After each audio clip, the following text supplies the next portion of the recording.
Itong malaking pirate ship na to ay pinalubog ng military at karga nito ay ang napakaraming nakaw na container ships na naglalaman ng iba't ibang bagay gaya na lang ng mga big bikes at isa sa mga to ay ang Ducati Zoro Big Bike. Kaya naman naghanda na ako para kuhain ng mga to. Tara, so meron akong nakikitang parang antena ng isang napakalaking pirate ship. Ayan, at ayan na yun guys, nakikita na natin at meron ditong parang helicopter. Tinuunahan na ba tayo ng ibang tao rito? Medyo na-late na rin kasi ako sa balita man. Baka unahan na tayo sa mga iba pang mga nakalagay dito, no? Pero itong mga to, mga nakaw talaga to man. So, kahit sino pwede na kumuha rito dahil wala naman mga papeles itong mga sasakyan o mga kung ano naman mga nandito, na kasama dito sa barkong lumubog. Hindi ko lang alam kung meron pang natira sa atin man kasi yung mga taga rito, matik kanya-kanya kagad sila ng kuha dyan sa shipwreck na yun kung ano mang mga karga-karga niyan eh. Pero ito na, nandito na tayo ngayon at nakapagdala ko ng isang underwater vehicle na magagamit natin para sumisid dito sa lugar na to dahil alam nyo naman medyo nakakapagod talaga lumangoy. Rumenta na tayo nitong isa na to. Helpful naman to dahil magagamit natin to kahit saan ngayon. Ibaba na natin to. Grabe, ang ganda ng dagat dito, Sarap mag-swimming muna, Pero kasi meron tayong mission eh. So tara, baba natin to tapos simulan na natin yung plano natin. Alright, at ayun na, ibaba na natin itong ating submersible na boat. At ayan, okay, start lang natin to dahil medyo mahirap-hirap rito yung drive eh. Pero naaral ko naman na to at ayan, simulan na nating sumisid dito man. Okay, so effective naman itong dala-dala natin at ayan, sa nakikita nyo, wala pa rin tayo nakikita dito sa ilalim. Tingnan natin kung nasaan banda ang, ayun, yun. Tama yung direction na ito. So dito muna tayo dire-diretso yun at ayun, meron na kagad ako nakikita container man. Okay, nakikita na rin natin kagad yung parte ng barko rito sa ilalim. Ayun, sobrang laki pala ng barko na to, Ayun, at ang daming container, buddy. Naglipa na yung mga container niyan dito. Imagine niyo kung lahat yan may karga-kargang napakagandang sasakyan o motor. Paldo talaga malala. Pero eto, dahil meron tayong nakita rito una, di unahin na rin natin to nandito banda. Medyo malakas lang yung alon kaya natatangay itong ating submersible, Grabe, sobrang dami ng container dito man. Ayun sa nakikita nyo naman, Grabe, buddy. Tapos itong naunang container na nakita natin, wala siyang laman man. Yun lang. Pero eto, buddy, baka naman kahit isa lang dito may laman, Sana hindi pa nakaubos lahat. Grabe, sobrang lakas ng alon dito sa ilalim. Yung current dito, nakita nyo, nagwibigil-wigil tayo. So sa nakikita naman natin, ako, puro butas na itong container na to. Mga wala na ata laman lahat to, buddy. Aray mo. So kasi naunahan na kasi tayo, medyo malayo kasi yung ating secret hideout dito. At syempre, medyo natagalan pa rin yung delivery na itong ating submersible na vehicle. Kaya ayun, hindi kagad natin napuntahan na itong lugar na to. Kaya naunahan na kagad tayo ng napakaraming tao. Pero sana naman may natitira pa dito. Kahit konting lang, kahit konting-konti lang, kahit isang motorsiklo lang o isang supercar lang, Okay, dito rin. Tingnan natin, naku, wala na rin dito man. Wala na rin dito. Alright, so hanap pa tayo sa iba. Ito, napakarami pa namang container dito eh. Huwag tayo mawawalan ng pag-asa dahil malay nyo, meron pa rito sa mga to. Hindi pwedeng wala na yan. Napakaraming container niyan, buddy. Sasapat naman siguro sa lahat yan. Okay, dito. Naku, wala rin laman yun man. Tapos eto, butas-butas na rin. Sobrang lakas siguro ng impact nung pagdali ng missile ng military dito sa barko na to. Kaya ganito, nag-scatter yung mga container. Grabe, napakaraming container. Majority nga lang wala nang laman. So eto rito, container, wala ring laman. Itong container na to, tingnan natin, baka may laman Naku, wala rin ng laman. Ito, may tatlo dito. Tingnan natin kung ano to. Kahit isa lang dito man. Naku, wala. Grabe naman, malas naman. Puro wala naman laman na itong container na to Naku, naunahan na kasi tayo na nga ba sinasabi ko, kaya dapat naka-stay tune talaga ako sa mga bali-balita kagaya nito. Sobrang importante nito, Okay, dito, naku, wala rin man. Naku, patay tayo dyan. Ito. Dito, makikita natin yan Okay, wala rin laman. Malas talaga, malas. Naku, parang lahat ng container dito wala nang laman. Sana naman, yun, walang laman. Patay tayo dyan. Itong dalawa. Naku, lumubog na to. Wala na rin itong mga laman, buddy. Tingnan natin din sa paligid kasi meron pa rito. Yun, sa mga nakapaligid. Naku, nakikita ko. Walang laman, buddy. Ito, may isa pang container dito pala sa taas, Pero ang hirap ipasok ng ang daming wire. Wait lang, tingnan natin kung paano natin may papasok to Alright, dito, maniobra lang tayo. Maniobra ng maayos. At, uy, my God, men. Wait lang, meron ako matatanong. Uy, buddy, paldo. Meron pang isang motor. Okay, natirahan pa tayo ng isa. Pero hindi pa natin nalilibot lahat to. Tingnan natin kung ano motor to ha. So nakakita tayo dito lang mismo sa shipwreck, sa mismong barko, at merong big bike dito. So meaning, hindi pa nauubos to. Yung mga naubos lang yung mga nandyan sa lapag. Okay, alright man. Ako, yari to sa akin, buddy. Parang ano to, Aprila ata ito, buddy. Okay, kailangan lang natin ay mamagnet itong Aprila na big bike. Aprila ba yan o Ducati? Di ko makita ng maayos yan. Liwanagan natin. Wala, di ko talaga makita ng maayos. Pero magnetin na natin to, boys. Alright, at ayan, na-magnet na natin man. Medyo marami lang ditong mga nakaharang-harang sa atin. Ako, wag naman sana mabutas itong ating sasakyan. So, dito naman, check natin yung paligid-ligid lang neto, syempre, para makita pa natin kung meron pa mga big bikes. Mga big bikes yung mga nakalagay ata rito. Yung mga sasakyan naman, syempre, make sense nga naman, no? Inuna nung mga nangunguha. Wait lang, meron pa ako natatanaw dito. Isa pang container, body. Medyo malayo-layo to. Grabe. Nai-imagine ko tuloy kung gaano kalakas yung pagsabog dito. Talagang tumilapon hanggang dito. Baka mamaya meron pa dun sa baba. Oh my goodness, baka mamaya nandun pa yung mga pinakamagaganda. Wait, baba lang tayo rito Grabe, sobrang lakas ng alon dito man. Sobrang lakas ng current dito sa ilalim. Hirap na hirap bumaba etong ating submersible na boat. At man, meron ako natatanaw ulit, buddy. Another big bike? Nakabingo ulit tayo ng big bike. Nako, medyo mahirapan tayong magnetin to Wait lang, gawa natin ng paraan. Gilapit tayo, tapos lalakasan lang natin yung magnet. Para lumapit kahit papaano to. Alright. Okay na.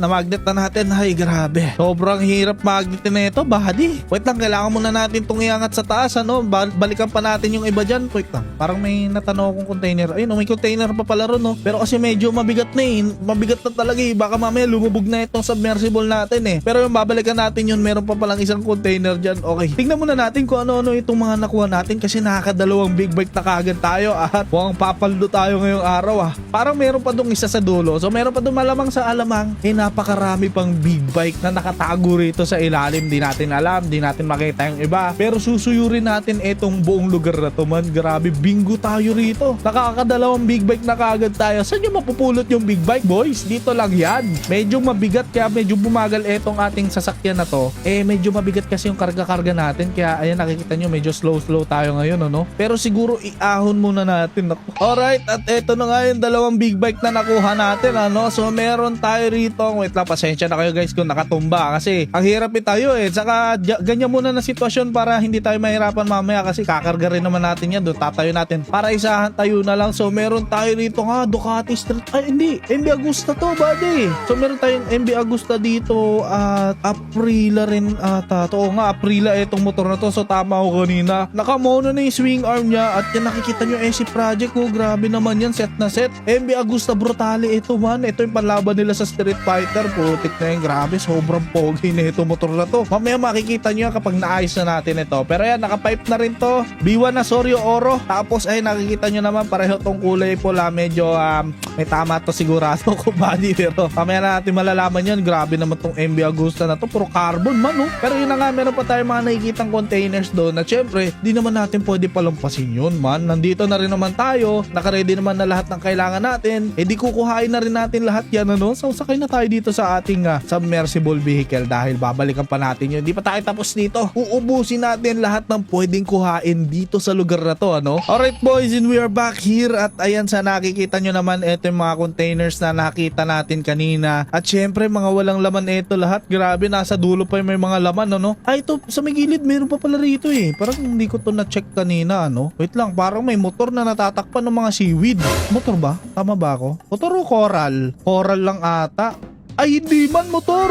Hindi ko to nakita. Natatakpan kasi siya kanina. Nakabingo pa tayo dito, buddy. Wait lang, meron tayo nakuha dito na parang hindi ko makita talaga. Wait, magnetin muna natin to. Alright, ayan, na-magnetin natin, na-magnet. Atras lang tayo at taas tayo konti. Tingnan natin kung anong motor to. At, oh my, wait lang, Yamaha. R7? Ako tayo ng Yamaha R7 dun. Kanina kasi di ko nakita ng maayos, kaya nagka-camouflage pala siya. Puro kasi seaweed na ron, saka may mga coral sa looban na pumasok. So eto na, nakakuha na tayo. Grabe, pang ilan na to? Pangatlong motor na to, man. Thank you sa barko. Kaninong barko ba yan? Mga pirata, akala siguro nila sila si Luffy. O ano kasi si Gold Roger? Hindi kayo yun, boy. Dito meron pa ako nakita yun ng container. So yung kanina at eto yan. Tingnan natin to. Baka may laman to Kailangan kailangan na rin kasi nating isa-isahin kasi total nandito na rin mga tayo. Sipagan na natin ng paghahanap. Wait lang boy, big bike ba yan? May nakikita akong parang isang figure na hindi ko maipaliwanag kung ano. Wait lang, baba tayo, baba. Please, okay, medyo malakas na kasi yung alon talaga. Kaya ayun, hirap tayong bumaba, ano? Okay, meron akong nakikita rito na, ano yan, Hayabusa ba yan? Parang Hayabusa itong big bike na to, ano? Wait, tingnan natin. Wait lang. Ano yung kulay green na yan? Wait lang, meron ako nakikitang kulay green? Hindi ko sure kung ano yan pero ay, dalawang motor to, buddy. Kailangan na natin to magnetin. Let's go. Magnetin natin to, natin. Oh my god, wait lang. Saktuhin lang natin, yung pwesto natin, man. Iisang container. Abay, paldo talaga. Okay, simulan na natin mag-magnet neto. Okay, at ayan, na-magnet na natin lahat dito, man. Meron akong nakitang malupit. Nakita ko ng malupit ito, man. Grabe. Sakto-sakto talaga yung description ng nakuha natin dito sa barko na to. Pirata, buddy, pirata. Legit na pirata talaga. Ahon tayo. Dahil nakakuha na naman ako ng pangoleksyon ko na naman na big bike. Abay, grabe naman talaga. Paldo. Ang masasabi ko lang dito, boys, paldo, malala tayo dito, man. Okay, excited na ako mapakita sa inyo to, man. Itong nakuha natin ay isa na naman talaga. Limited edition ata itong motor na to. First time ko lang rin makakita nito dito sa syudad. Medyo malapit na tayo, no? Ihilera na natin to rito sa mga nakuha natin, ano? Alright, boys, and we are here at grabe to, boys. So, meron tayo dito nakuha na talaga namang napakagagandang big bikes, man. Lahat nito talaga namang mamahalin. Lalo naman na tong Zoro big bike na to, man. Grabe to. Si Zoro yan, man. Tapos ito ay isang Ducati Street Fighter na Lamborghini edition with Zoro edition pa, man. Grabe, ang kati nito, man. Sobrang kati ng motor na to, man. Grabe to. Ito na ata ang pinakamalupit na motor na nakita ko rito, boys. At tignan nyo naman yung grabe, sobrang pogi nito. Ngayon, nakakalimang motor na tayo at syempre gaya ng protocol natin, hindi natin pwedeng buksan etong mga motor na to, hindi natin pwede i-soundcheck dahil nalublob nga naman sila sa tubig at baka magsiputukan ng makina niyan. So ikarga muna natin yan dito sa ating flatbed para maayos natin dun sa ating secret hideout, ano? At ayan, nakakarga na natin yung ating 5 big bike dito, guys. At ayan, oras na para umalis dito, man. Grabe, sobrang solid na itong mga nakuha natin, ano? Successful na nating nadala sa kalsada itong mga big bikes na nakuha natin. Grabe to, ang solid nito. Lalo naman yung Zoro big bike na yan, man. Pero dahil medyo malayo pa tayo sa ating secret hideout, siguro magkita-kitsa lang tayo doon. At syempre, aayusin ko na to para naman hindi na tayo matagalan, no? Nang makita na kagad natin kung gaano kalupit itong mga big bike na to. So tara. Alright, boys, at ayan, natapos na natin ayusin at i-change all ito 5 at good news, man. Wala sa 5 na to ang tinamaan yung makina. So yun lang, mga tubig lang sa loob ng kanilang engine, pero napakadali naman nating nalinis yan, man. So eto, meron tayo dito ang Aprilia, meron tayo dito nga BMW M1000 RR itong sasakyan na to. Grabe, look at that, man. Sobrang tatalas ang design nito. Grabe, improve pa natin yung motor na yan. Pero ito, body, ito yung paborito ko ng motor, syempre Yamaha R7. Look at that, sobrang angas talaga ng design ng R7, man, oh. Tapos yung dalawang bilog niya na headlight, naku, grabe, sobrang pogi. At syempre, man, huwag natin kakalimutan itong ating MV Agusta Brutale. Sobrang wide ng body, naked bike nga pala ito na sobrang lupit ng design, boy. Ano kayo pwedeng i-custom dito, ano? Comment nyo nga sa baba, guys. At syempre, bago ko pakita sa inyo yung ating Zoro big bike, dapat naka-like na kayo, no? O, like nyo na. Nalik nyo na? Nalik mo na pala. Eto na siya, man. Grabe to. So meron tayo rito nga Ducati Street Fighter na Lamborghini Edition X Zoro, man. Putik na yan. Nakakatakot naman tong motor na to. Sobrang bilis na siguro nito, ano? Nakikita nyo naman, naked bike na Lamborghini collaboration ata ito with Zoro pa, man. Grabe naman. Oy, boss, nakakatakot yan kapag hinabol tayo ng pulis, no? Ito yung patatamain natin, yung samurai na yan. Grabe naman yung samurai ni Zoro dyan. Samurai pa dito, man. Yari talaga. Ito ang pinakamalupit. Ito ang gagamitin natin sa pagnanakaw sa mga bangko. Di ito munang iti-test drive natin. Kasi itong 4, pinag-isipan ko pa kung ibebenta ko yung iba or hindi, Syempre yung tunog niya, Ducati Street Fighter lang. Ducati yung engine yan. Oh my goodness, sobrang hataw kagad nito motor na to. Oh, grabe to, han. Grabe to, boy. Hindi pa natin nakakarga ng turbo to kasi wala siyang turbo, man. Grabe, magpo 400 kaagad, boy. Sobrang bilis. Ito na, top speed natin dito, boy. Okay, 300. Kaya mo mag 400. Kaya nito ay 400 to boy. Bang! 400. Oh my goodness. Tapos sobrang ganda ng bricks yan man. Look at that. Di pa tayo tapos si custom to dahil lalagyan natin to ng jumping mechanism at syempre dadamihan pa natin yung mga features nito. What if lagyan natin to ng baril dito ano? Pero yun na nga ay mangyayari sa susunod. Kaya kung nagustuhan mo tong video na to, pindutin mo na yung video na yan at magkita-kita tayo dyan. Bye bye!